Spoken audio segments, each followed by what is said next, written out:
د یوې پرایویټ لایبررۍ چې خلک یې ولس په خپله ځوانونه یې په خپله دا هڅه وکړله، لایبرري جوړه کړله، افتتاح یې وکړله. نن یې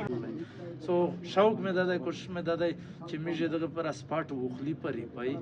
دمره مینیج کی پنبات پوزي بنه میږي یو لایبرري جوړه کی چې هغه لایبرري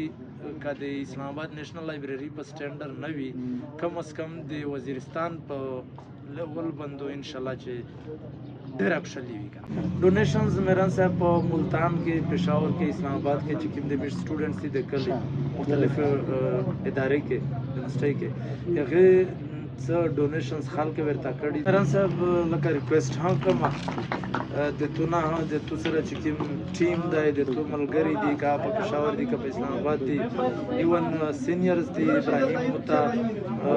قهرمان متولی پنونه چې زه تو ته ذکر کوم داسې په افغانستان کې مې ملګری دی یو چې داس د پښتو کتابونه ذکر کوم نو دا کاترچ سره یو ځای کوي ان شاء الله چې